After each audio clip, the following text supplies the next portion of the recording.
আমি Riya, welcome to my channel তোমাদের প্রিয় রান্নাঘর। আজকের রেসিপি ডিম ভেজে তার গায়ে লাগা লাগা ঝোল। তো প্রথমে আমরা একটা কড়াইয়ে ডিম ভেজে নিয়ে নিয়েছি। ডিমগুলোকে ভেজে 4 ভাগে ভাগ করে নিলাম।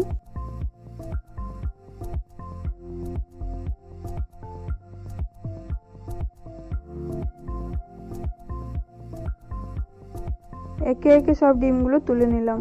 এবার একটা কড়াই নিয়ে নিয়েছি, কড়াইয়ের মধ্যে পরিমাণ মতো তেল দিয়ে দিয়েছি। তেলটা গরম হতে দিয়ে দিলাম। তেল গরম হয়ে এসেছে, এবার কেটে রাখা পেঁয়াজ কুচিগুলো দিয়ে দিলাম, সাথে লঙ্কা কুচি। হালকা করে ভেজে নেব।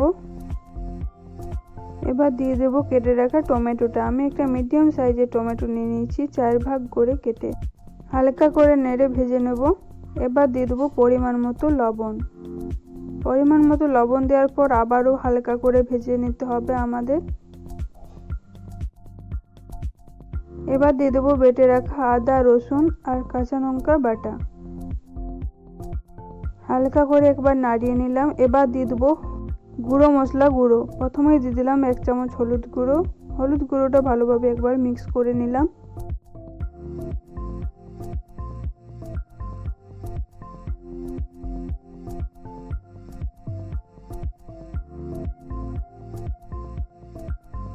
এবার দিয়ে দিচ্ছি আমরা জিরে গুঁড়ো 1 চামচ মতো, আর দিয়ে দিচ্ছি ধনে গুঁড়ো 1 চামচ মতো, আর দিয়ে দিচ্ছি লঙ্কা গুঁড়ো 1 চামচ মতো। পরিমাণ মতো দিতে হবে, যে যেরকম ঝাল পছন্দ করে। এবার সব উপকরণগুলি ভালোভাবে নাড়িয়ে ভেজে নিতে হবে। এবার দিয়ে দেবো গরম মশলা গুঁড়ো 1/2 চামচ মতো। গরম মশলা গুঁড়ো দিয়ে দিলাম। এবার ভালোভাবে নেড়ে চেড়ে মিক্স করে ভেজে নিতে হবে। মশলাটা আমাদের ভাজা হয়ে গেছে ভালোভাবে, তাই এবার দিয়ে দেবো সিদ্ধ করে রাখা আলুগুলো। আলুগুলো হালকা মশলাটার সাথে ভেজে নিতে হবে আমাদের।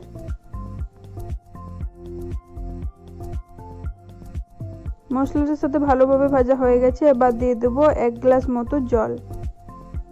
জলটা ভালোভাবে নাড়িয়ে নিতে হবে একবার। জলটা ভালোভাবে ফুটে এসেছে। এবার দিয়ে দেবো ভেজে রাখা ডিমগুলো। আমার রেসিপি যদি তোমাদের ভালো লেগে থাকে, সুন্দর একটি কমেন্ট এবং লাইক করে যেও। আর চ্যানেলে যদি নতুন হয়ে থাকো, সাবস্ক্রাইব করে পাশে থাকা বেল আইকন প্রেস করে দিও।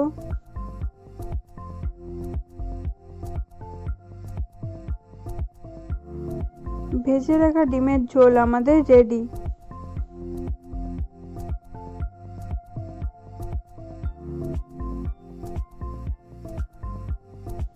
Thank you.